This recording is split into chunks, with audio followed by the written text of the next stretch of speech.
I think kind of the small town atmosphere. People get to know each other, friends and neighbors, family members, and there seems to be a very strong cohesiveness in the community as far as groups and individuals and friends.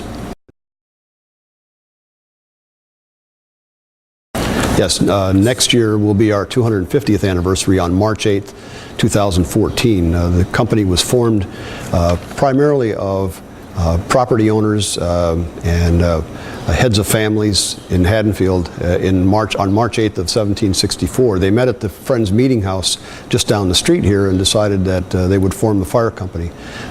Some of the criteria of the membership was that you owned 2 leather buckets, and then the fire company supplied ladders and the hooks.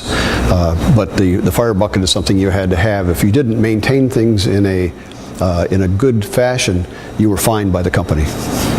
It was formed actually originally as the Friendship Fire Company of Haddonfield, and has a couple of different name changes, but has always remained a volunteer company. It's all volunteer. There are no paid firefighters in Haddonfield, which makes us the second oldest volunteer company in the United States in continuous service as a volunteer company. Mount Holly nearby us is number 1. They're 11 years older than we are, but they have also always been a volunteer company. There's other companies that may be older, but they have since gone paid, so they lose that status as a volunteer company.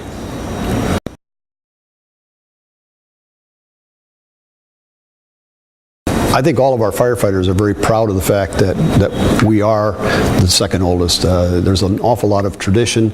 As you look around the room up here, there are pictures of the firefighters from years past. Every 10 years we do a whole group photo, and everybody is very proud of our tradition and the history of this company, and strive very hard to maintain a good quality of leadership and training and skills that we have as firefighters.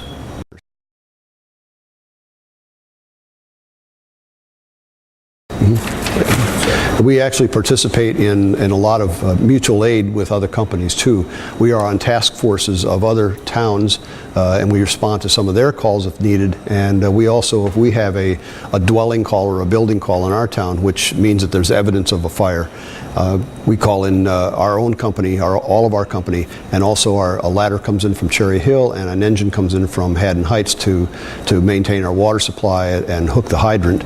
And the ladder comes in for search and rescue and forced entry from Cherry Hill. So we can put as many as maybe 20 to 25 firefighters on the fire ground within the first 7 minutes or so of an alarm call.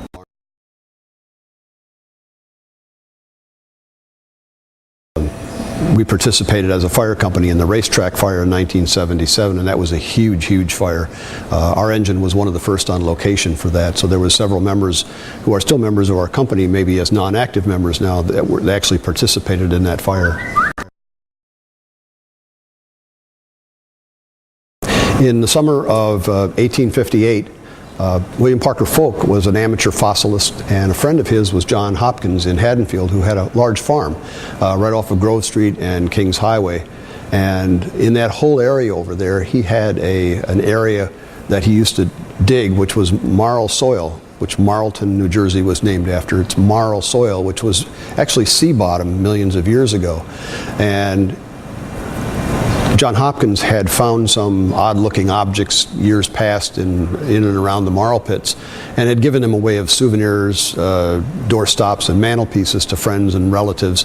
And William Parker Folk had asked him to describe these, and it sounded like they were bones. And he asked him to take him to where these were found in Haddonfield and on his farm. So he took him to the marl pit where they had found these, and William Parker Folk asked if he could come back with some diggers in the summer and see if they could find anything else. Sure, that's not a problem.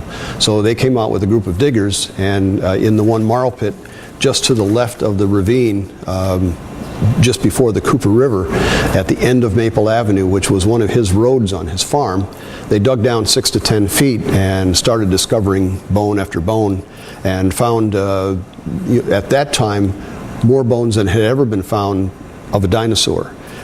Before this, people didn't know what a dinosaur looked like.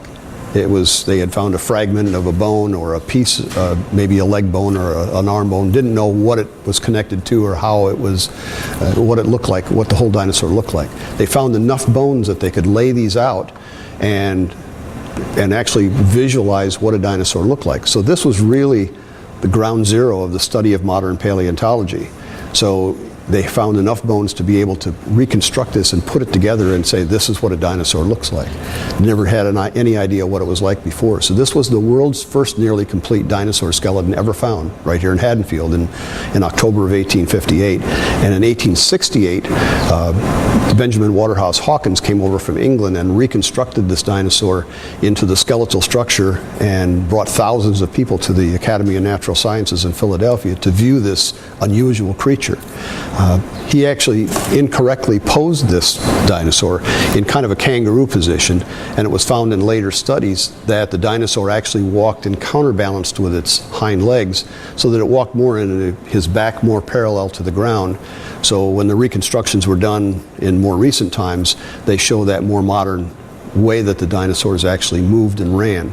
In the movie Jurassic Park, the herd of dinosaurs that came over the hills were a herd of hadrosaurs.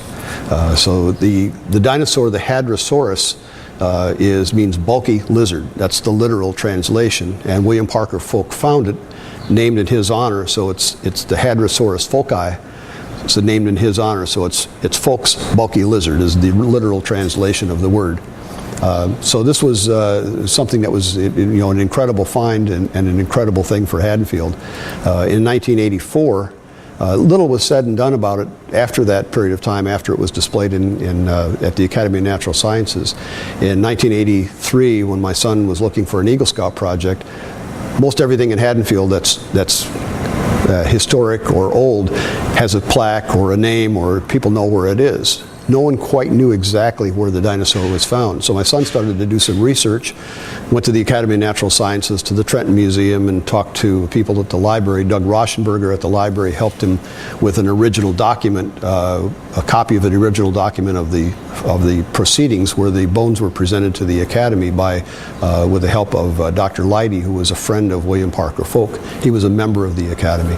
And they determined, and by looking down at the end of Maple Avenue, kind of found just about where the dinosaur was found. So it's about 150 feet upstream from where the actual dig site is. So the wording on the plaque says adjacent to this site.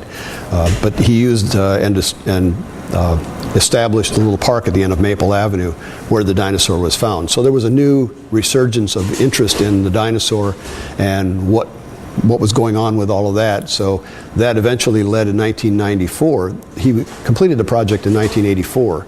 1994, it was named a National Historical Landmark, and people from the Department of the Interior came out for the dedication, and there was a big group of people that came for that, dignitaries and things, to establish it as a National Historical Landmark. There's been thousands of people that I tracked the visitors at the site. There's been probably 6,000 to 7,000 people that have visited the site in groups of 1, 2, 3, or maybe 15 or 20 that come from all over the United States. We've tracked visitors from every state in the Union and from 12 countries, and sometimes multiple visits from other people in other countries. So it's really quite it's gotten to be quite a focal place in Haddonfield. This eventually led to the Garden Club creating an initiative to create the group called Hatch, Haddonfield Acts to Create Hadrosaurus. And that group then determined that the sculpture in Lantern Lane would be a nice draw to that end of town. So that committee worked on establishing what they would like to do, and then interviewed various sculptors. John Giannotti, who lives in town here, was determined to be the proper choice for someone to do the sculpture. So he worked on this sculpture, and I know he has interviewed with you before to talk about how the dinosaur project, the sculpture project, advanced. But kind of because of what happened at the end of Maple Avenue, kind of led to the interest in creating something in Lantern Lane. So now that is really kind of a neat draw to Haddonfield, and people come from all over. Every time I drive by the dinosaur down there, somebody's taking a picture in front of it. It's always kind of a neat thing to see the kids standing in front of it and parents taking pictures. So